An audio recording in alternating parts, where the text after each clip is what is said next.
আপনাদেরকে অল্প সময় কিছু বিরক্ত করব। তো সেই জন্য এই যে বিরক্ত করা না করা এবং একজন আরেকজনকে ভালোবাসা না বাসা, এটা কার জন্য? সহিহ মুসলিম বুখারীর হাদিস, মান আহাব্বা লিল্লাহ ওয়া আতা লিল্লাহ ওয়া মানা লিল্লাহ, যে নাকি আল্লাহর জন্য মহব্বত করে, ওয়া আবগাদা লিল্লাহ, আল্লাহর জন্য রাগান্বিত হয়, ওয়া মানা লিল্লাহ ওয়া আতা লিল্লাহ, আল্লাহর জন্য দেয়, আল্লাহর জন্য নিষেধ করে, আল্লাহ রসুল বললেন ফাকাদ ইস্তাকমালাল ঈমান, তার ঈমানটা কি হয়ে যায়? পরিপূর্ণ হয়ে যায়। সেই জন্য আমরা একজনকে আরেকজন ভালোবাসবো কার জন্য? আজকে যে আমরা সকলেই একত্রিত হয়েছি কার জন্য? অন্য কোনো পুরস্কার এখানে আছে? ম্যাগাজিন এখানে আছে? আনন্দ দেওয়ার মতো কোনো কিছু আছে? অনেক সময় আশেপাশে ভাই গান বাজনা আপনারা করেন আপনারা, কিন্তু একেবারে রাত্রে আমি মসজিদে শুয়ে থাকি, আপনাদেরকে খুব কষ্ট নিয়ে বলি, আমি রাত্রে প্রোগ্রাম থেকে 2টা-3টার সময় আসে, আমি রুমে বইসা শুয়ে আমি ঘুম যাইতে পারি না এই গানের আওয়াজ। আমার জায়গায় যদি একজন মকবুল মানুষ হয়, রাত্রে যদি ওনার কারণে 2টা চোখের পানি যদি পড়ে, আপনার তো ঈমান নিয়ে মৃত্যুবরণ করা সহজ হবে না। আপনি গুনাহ করবেন, ঘরে বসে করেন, রুম দিয়ে করেন, আপনি 10টা-11টার পরে গান বাদ্য বক্স দিয়া পুরা এলাকা, কত মুরব্বীরা ঘুমাইতেছে, শিশু বাচ্চারা, এটার জবাব না দিয়া যত ভালো কাজই করেন জান্নাতে যাওয়া সহজ হবে না। এই জন্য রাত্রে আপনি যা মনে চায় ইখতিয়ার তো আছে, করেন, রুমের ভিতরে করেন, সময় আছে, দিনের বেলা করলেও মানুষ কিছু বলে না। আপনি রাত 1টার সময় ডান্স আর নাচের আওয়াজ আপনি একজন মসজিদের ইমাম সাহেবের কামরা পর্যন্ত পৌঁছায় দেন, এই জমিনে আপনার মতো নগণ্য কে আছে? একটু নিজেকে জিজ্ঞাসা করেন। মসজিদের ইমাম শুয়ে থাকতে পারে না রুমে, আপনার এই বক্সের আওয়াজে আল্লাহর কাছে কি জবাব দিবেন? কি জবাব দিবেন বলেন আমাকে? যাই হোক, এই জন্য শুকরিয়া হবে কার? জান মাল দিব তো কাকে?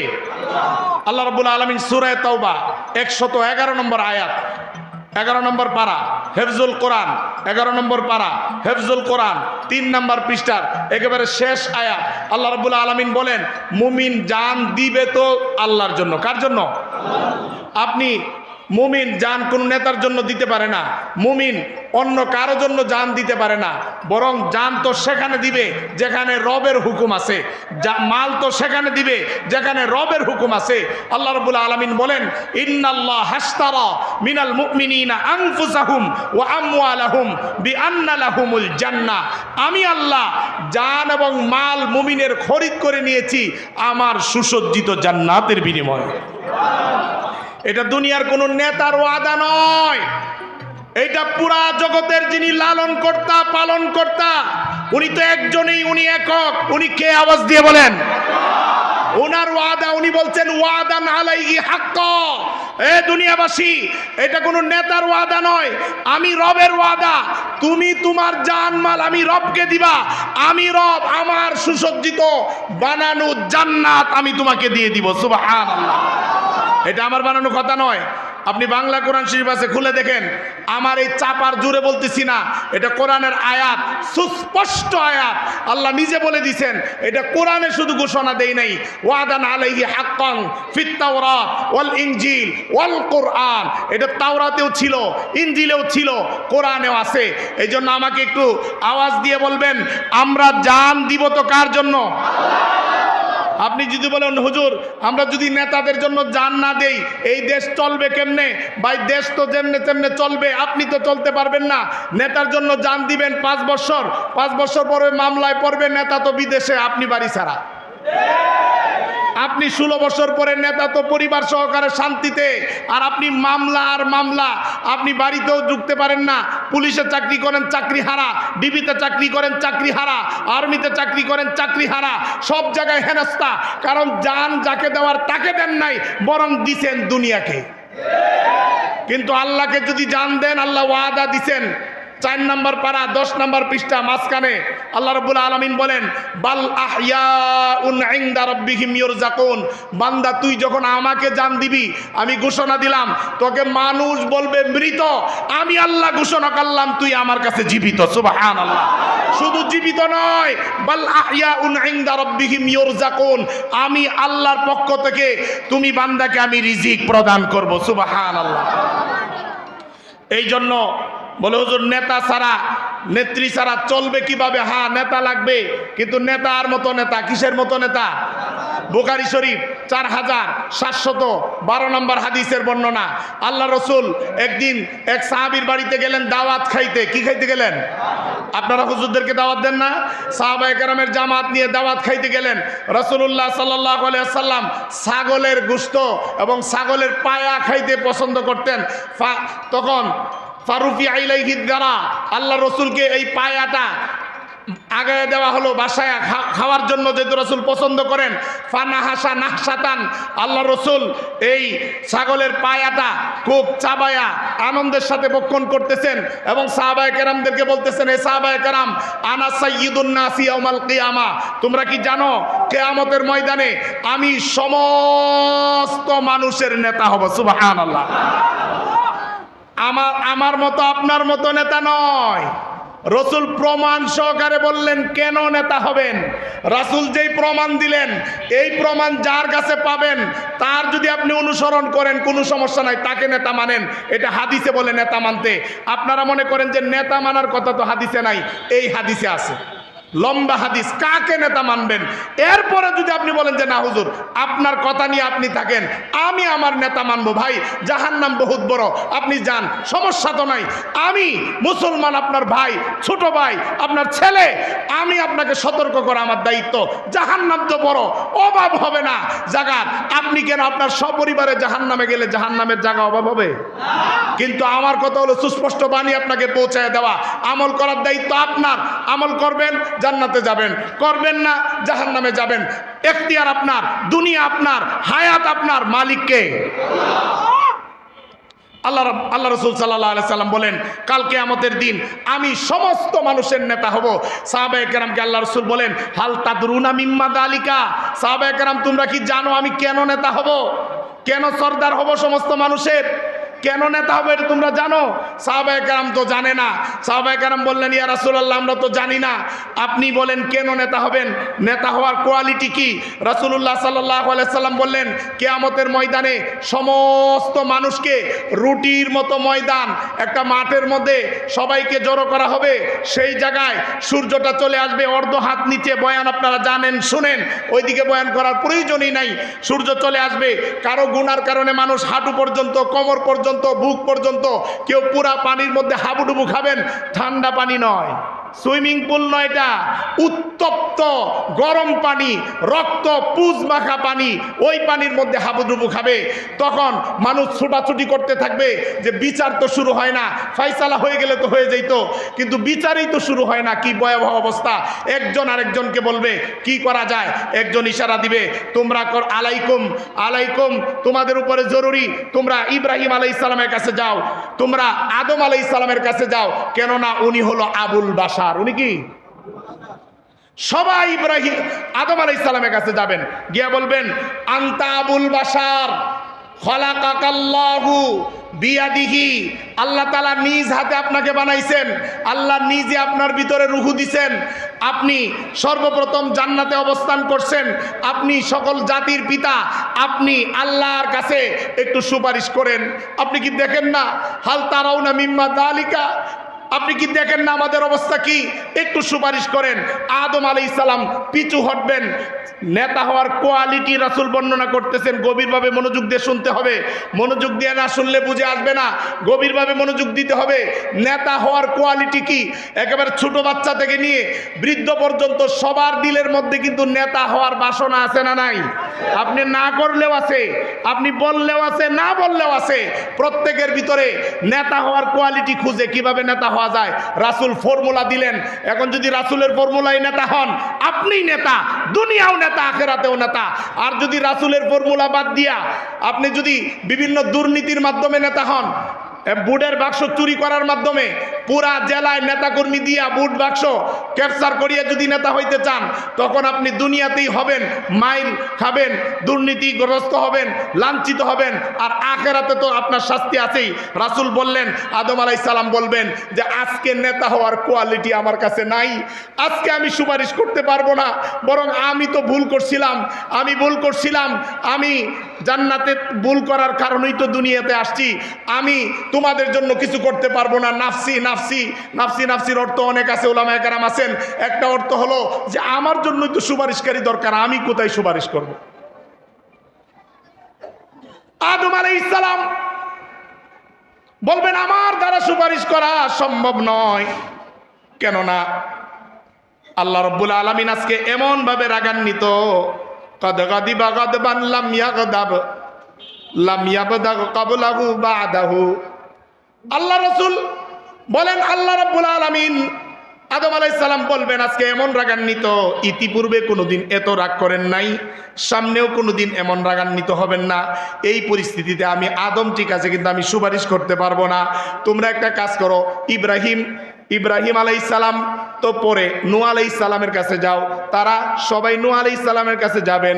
নূহ আলাইহিস সালামকে বলবেন, আপনি তো আউয়ালুর রাসূলি ফিল আরদ, সর্বপ্রথম রাসূল যাকে পাঠাইছেন দুনিয়াতে আপনি নূহ আলাইহিস সালাম। নূহ আলাইহিস সালামকে যখন বলবে, নূহ আলাইহিস সালাম বলবেন আমার দ্বারা আজকে সুপারিশ করা সম্ভব না, কেননা আমি 900 বছর দাওয়াত দেওয়ার পরে আমার উম্মতের নামে আমি বদদুয়া করছি। আমি বলছি قال نوح الرب لا تذر على الأرض من الكافرين ديارا। নূহ আলাইহিস সালাম বলবেন আমি উম্মতের জন্য বদদুয়া করছি, আল্লাহ একটা উম্মতকেও ছাড়বেন না, এদেরকে যদি আপনি ছেড়ে দেন এদের প্রজন্ম, এদের গর্ভ থেকে কাফের বেঈমান ছাড়া আর কিছু হবে না। এখানে লম্বা আলোচনা আছে, সময় নাই, লম্বা আলোচনার দিকে যাব না। নূহ আলাইহিস সালাম উনি সুপারিশ করবেন না, উনি পাঠায় দিবেন ইব্রাহিম আলাইহিস সালামের কাছে। ইব্রাহিম আলাইহিস সালাম বলবেন আমি তো দুনিয়াতে 3টা মিথ্যা কথা বলছি। কয়টা? কোরআনের মধ্যে উল্লেখ আছে, সময় নাই বলার, সকলেই জানেন। আসলে এটা মিথ্যা কথা নয়, নিজের স্ত্রীকে বাঁচানোর জন্য কৌশল অবলম্বন করছেন, মিথ্যা না। এবং অন্যান্য কথাগুলো যাই হোক অন্য সময় লম্বা আলোচনা করব। ইব্রাহিম আলাইহিস সালাম বলবেন যে আমার দ্বারা সম্ভব নয়, তোমরা একটা কাজ করো, তোমরা একজন নবী আছে মূসা আলাইহিস সালাম, জলিলুল কদর নবী, ওনার কাছে তুমি যাও, তোমরা যাও। সকলেই দুনিয়াবাসী দৌড় দিবে মূসা আলাইহিস সালামের কাছে এবং বলবে আপনি তো আল্লাহর সঙ্গে তুর পাহাড়ে কথা বলতেন, আপনি আজকে এই নেতার দায়িত্বটা পালন করেন, আপনি নেতা সাইজা একটু সুপারিশ করেন। মূসা আলাইহিস সালাম বলবে যে না, আমি 2 গ্রুপের মাঝখানে ঝগড়া থামাইতে গিয়া কিপ্তি গ্রুপের একটাকে হালকা করে একটা চটকানা দিছিলাম, তখন সে দুনিয়া থেকে বিদায় হয়ে গেছে। কারণ একজন রাসূলের শরীরে 40 জন পুরুষের শক্তি থাকে। কয়জন? এই যদি একটা হালকা করে ধাক্কাও দেয় মক্কা গিয়ে পড়বে। এই জন্য উনি ঝগড়া থামানোর জন্য একজনকে বলছেন, হালকা করে দেয় না নেতা যারা আছে মুরব্বীরা, ঝগড়া থামানোর জন্য থাপড় দেয়। এই মূসা আলাইহিস সালামের এক থাপড়ে দুনিয়া সারা হয়ে গেছে। উনি তো ইচ্ছা করে দেন নাই ঝগড়া থামানোর জন্য, কিন্তু উনি অপরাধী মনে করতেছেন যে না, আমার দ্বারা অন্যায়ভাবে একটা মানুষ নিহত হয়ে গেছে, আমি আজকে সুপারিশ করতে পারবো না। তোমরা একটা কাজ করো, তোমরা ঈসা আলাইহিস সালামের কাছে যাও। সবাই আসবে ঈসা আলাইহিস সালামের কাছে। ঈসা আলাইহিস সালাম উনিও সুপারিশ করতে রাজি হবেন না। দেখেন নেতার কোয়ালিটি ভালো করে না শুনলে বুঝবেন না।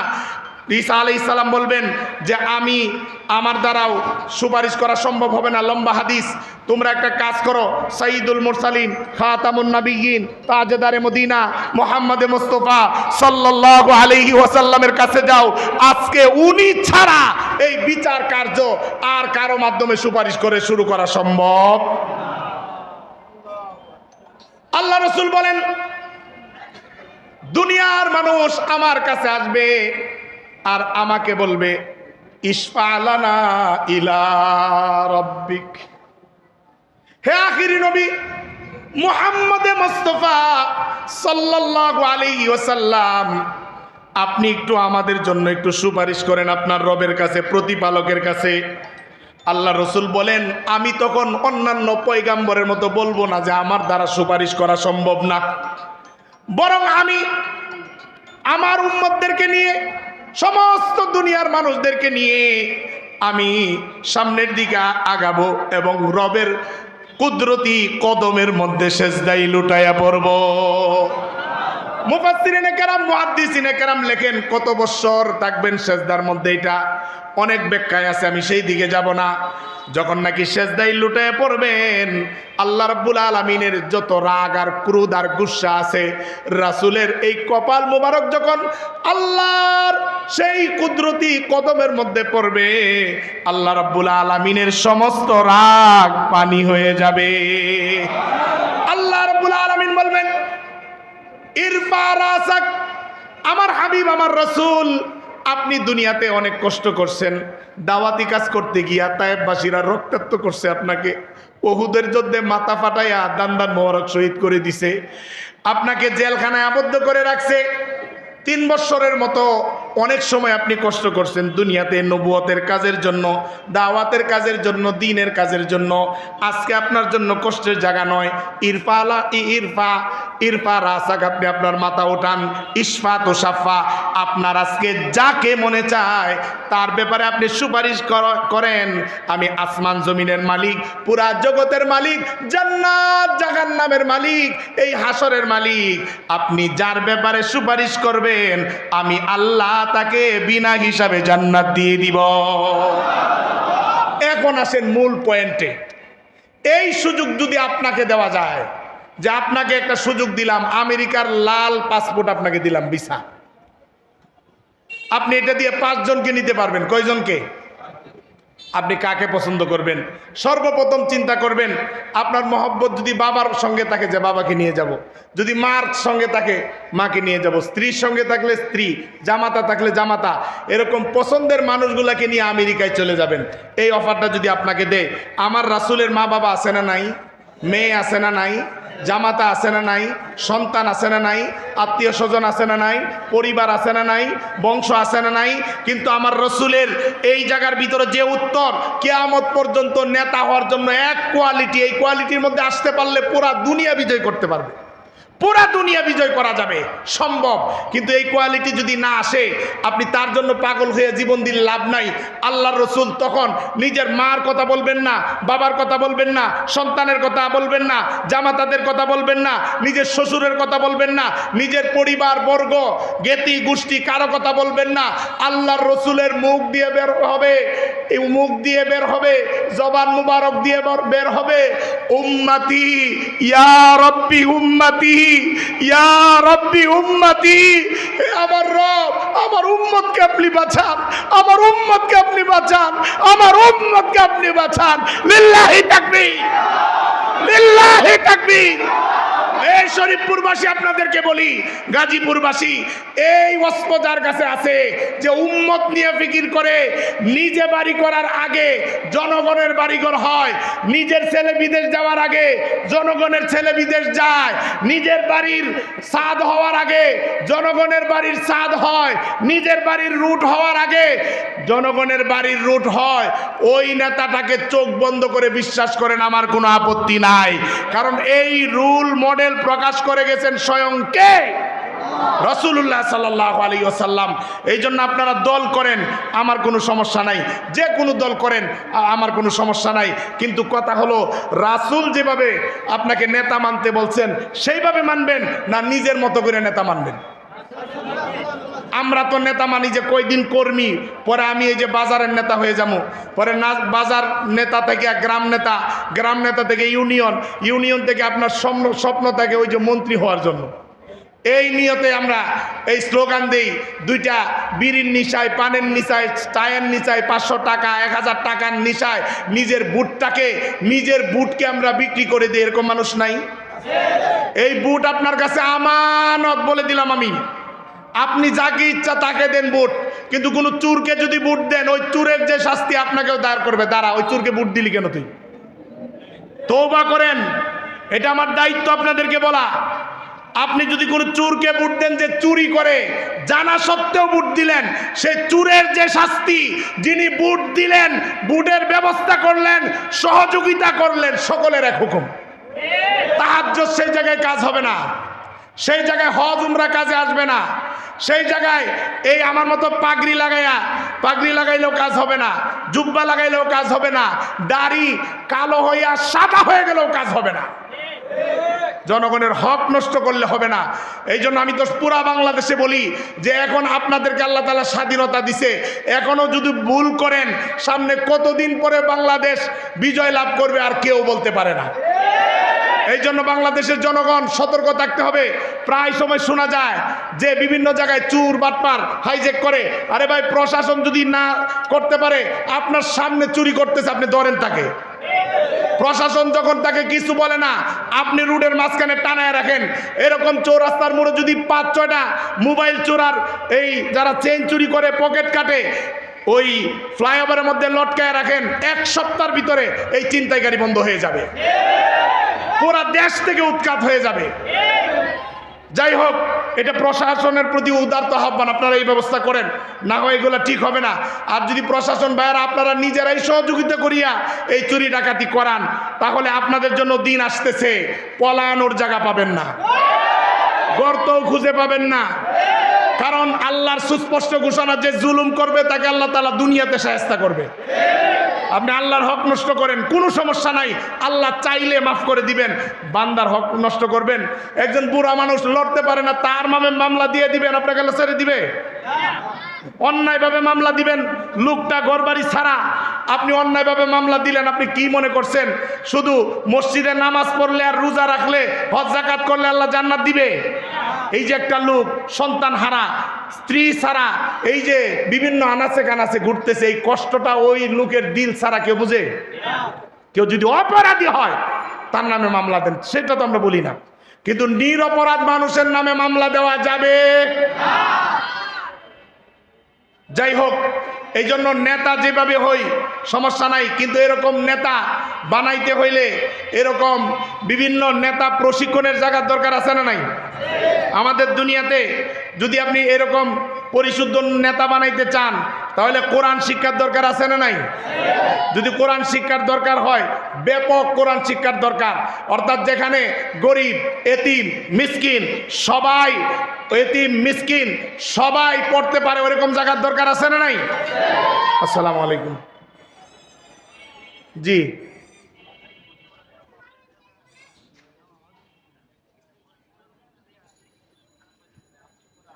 ওই বাইপাস থেকে আপনি ঘুরে আসতে পারবেন। কৌশিক বিল্লাহ ভাই,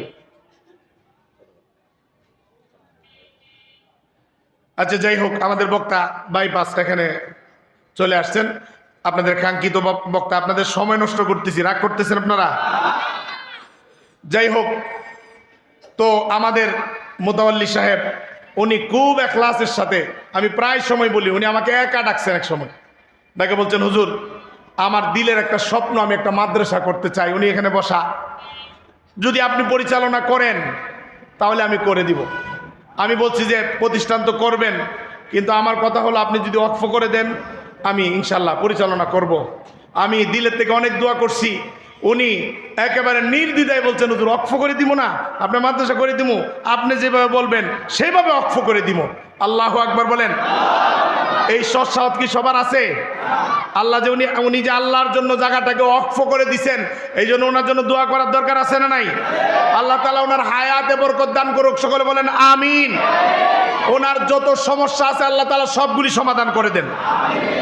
এখানে 4.5% জায়গা ওয়াকফ করে দিয়েছেন, অনেক দামি জায়গা, আমি সব জায়গায় বলি, উনি ওয়াকফ করে দিয়েছেন। যতটুকুনি করছেন, অনেক টাকা পয়সা খরচ করছেন এখানে। যাই হোক, ওয়াকফ করার অর্থ হলো এটা কওমি মাদ্রাসা নাম দিছি আমরা, অর্থাৎ সকলের মাদ্রাসা। ওয়াকফ করছেন, কিয়ামত পর্যন্ত ওনার ইখলাসের যতটুকু পরিমাণ অতটুকু সওয়াব আল্লাহ তাআলা ওনাকে দিতে থাকবেন। কিন্তু আমাদের দায়িত্ব আছে না নাই? এই প্রতিষ্ঠানকে, এই যে ওনার প্রতিষ্ঠান 1 বছর হয় নাই, আমরা জায়গা দিতে পারি না মাদ্রাসায়। এই মাদ্রাসায় মসজিদের এখানে ছাত্রদেরকে থাকতে হয়, অনেক কষ্ট হয়। তো আমি দিলে নিয়ত করছি আগে থেকেই যে এই ভবনটা যদি 6 তলা 8 তলা ভবন হয়, তাহলে আমি কয়েকশো ছাত্রদেরকে যারা ফ্রি, এই যে আজকে হাফেজ ছাত্র পাগড়ি নিবে 8 জন, তার মধ্যে 6 জনই আছে, এদের খানা সম্পূর্ণ ফ্রি। খবর নেন আপনারা, সম্পূর্ণ ফ্রি খানা এরা এখানে খায়। আপনাদের দোয়া, আপনাদের সাহায্য সহযোগিতা এখানে পড়ালেখা হইতেছে। খবর নেবেন, আপনারা আসবেন, লুকোচুরি না, এটা সংসদ না, পদ্মা সেতু না যে খবর নিতে পারবেন না। হিসাব নিকাশের একেবারে তরতাজা হিসাব সব নিবেন। কারণ হিসাব নিতে কেন বলি, আমার মতো অনেক পাগড়িওয়ালাও আছে, পাগড়ি দিয়া এরপরে হিসাবে গরমিল করে, আছে না নাই? এই জন্য আমি বলি আপনারা দিবেন। আলহামদুলিল্লাহ আমাদের মুতাওয়াল্লি সাহেব, সভাপতি সাহেব, সেক্রেটারি সাহেব মাসে মাসে হিসাব দেখেন। আমি এটার হিসাব আমি করি না, অন্যজনকে দিয়ে করাই, যেন খেয়ানত না হয়। অন্যজনে করেন, শিক্ষকরা করে, আবার ওনারাও দেখেন যেন এরফের না হয়, হিসাবটা যেন নির্ভেজাল থাকে। ভাই খোদার জন্য, আল্লাহর জন্য উনি করছেন, আমি ওনাকে আল্লাহর জন্য করতে বলছি। তো আমি যদি পেঁচ লাগায় রাখি তাহলে মাদ্রাসা তো হবে, আল্লাহ কাঠগড়ায় ধরা খাবো না আমি।